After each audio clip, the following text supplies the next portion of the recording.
Hello, this is Dr. Grande. Today I'll be discussing personality traits, specifically what's referred to as the Big Five.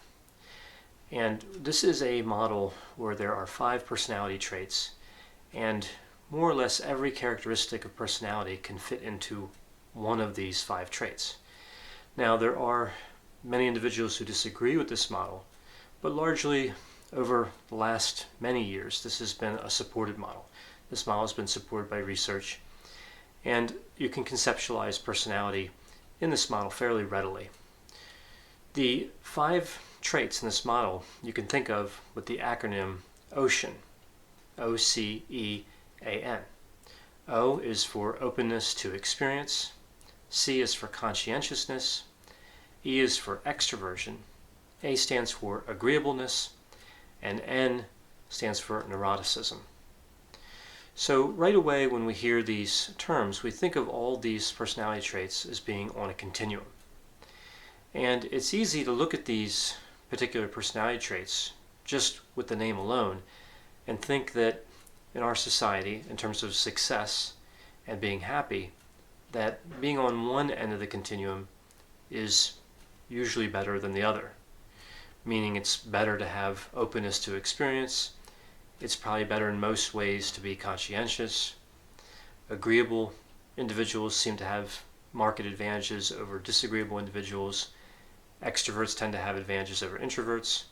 And if somebody has neuroticism, that's usually thought of as negative. That's usually thought of something that limits them because it involves mood dysregulation. However, thinking of personality traits as good or bad isn't really useful. Where some of the personality traits seem to be clear, like openness to experience, typically always seems to be a good trait. Extroversion isn't always helpful, and agreeableness isn't always helpful. So let's go through these personality traits and look at the characteristics in each one. So starting with openness to experience, what we think of with this personality trait is insight, creativity, the appreciation of creative things, art, beauty, abstract thinking. Somebody who's open to experience or higher on this personality trait is usually going to be more aware of their feelings. And we think of people that are high in openness to experience as being intellectually curious. So again, this is one of those personality traits that if you're on the openness to experience end of the continuum, it appears to be a clear advantage in society. There is a positive correlation between the openness to experience trait and intelligence and number of years of education. So on the other side of openness to experience, you have an individual who doesn't like change, doesn't seem to enjoy new ideas, is not fond of the idea of theories, tends to think more concretely as opposed to abstractly, and can be suspect of theories that try to explain our experiences or why something happens. Moving on to the C in OCEAN, in the Big Five model, we have conscientiousness. And conscientiousness really has to do largely with impulse control. So somebody who's conscientious has good impulse control. They tend to plan tasks and events carefully. They tend to think a lot before acting. People high in conscientiousness tend to like a set schedule and are thought of as prudent.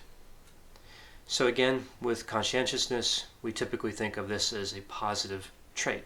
When we think of the opposite of conscientiousness, or lower on that personality trait, lower on that continuum, we think of somebody who procrastinates, who doesn't like to finish tasks, who tends to come into an environment and make a mess of things and not put everything back where it belongs, and someone who does not like structure, doesn't necessarily show up to events on time or things like that. The next personality trait is extroversion. Now, with a lot of these personality traits, we have a name for the personality trait and not necessarily a clear name for somebody who's low on that trait. For example, with openness to experience, we wouldn't oftentimes think of this idea of closed off to experience. It would just be a lower rating, a lower level of openness. With extroversion, we do tend to use the word introversion. So really an introvert is somebody who is low on extroversion, if you think about how the Big Five model works. And the term extroversion has to do with where somebody gets their energy from and how much stimulation they want, how much stimulation they need to be functional.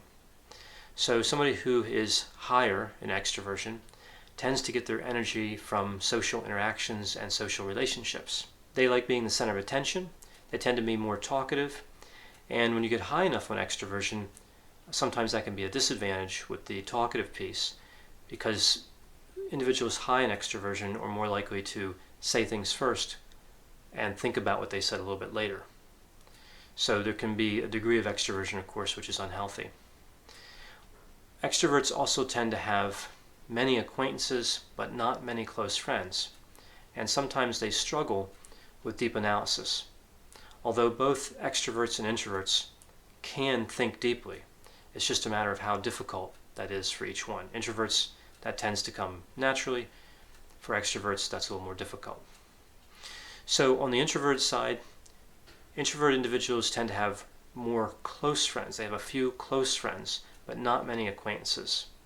And they don't get energy from social interactions.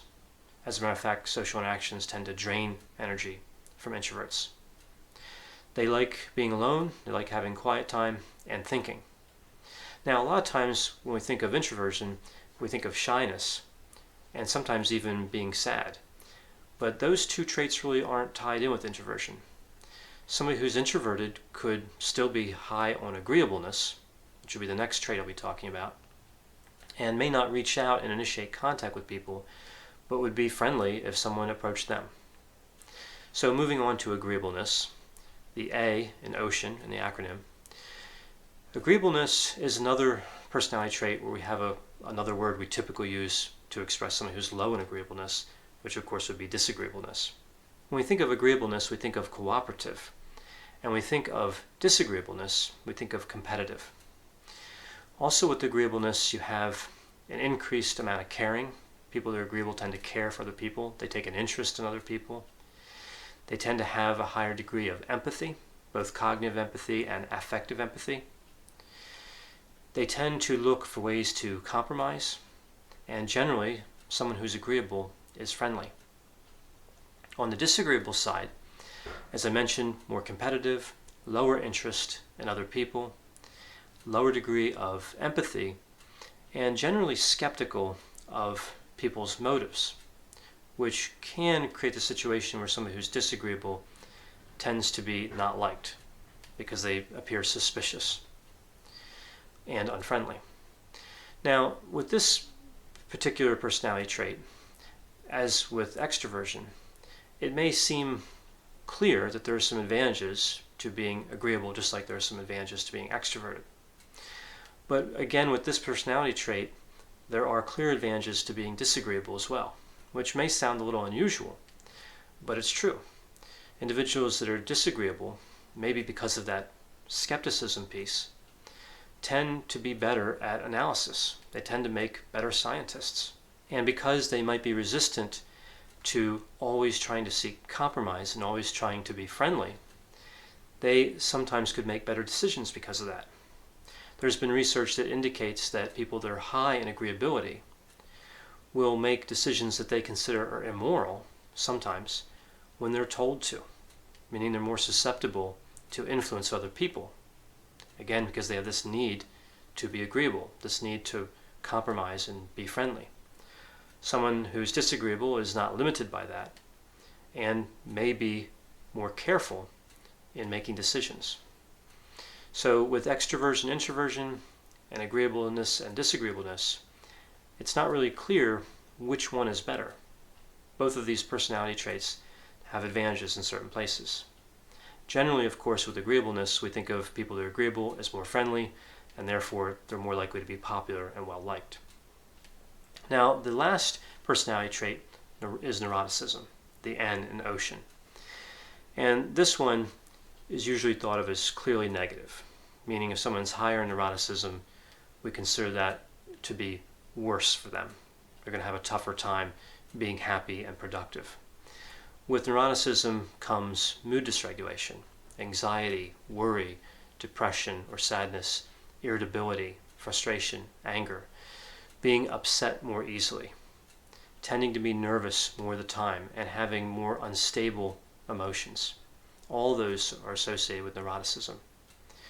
Individuals that are low in neuroticism tend not to worry as much.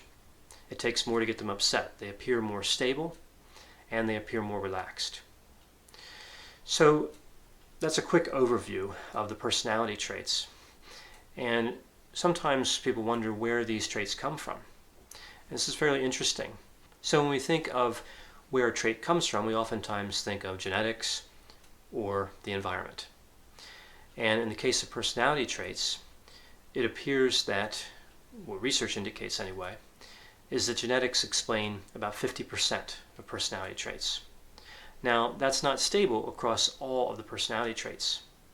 It's a little bit higher for openness to experience, and the genetic contribution appears to be a bit lower for agreeableness and neuroticism.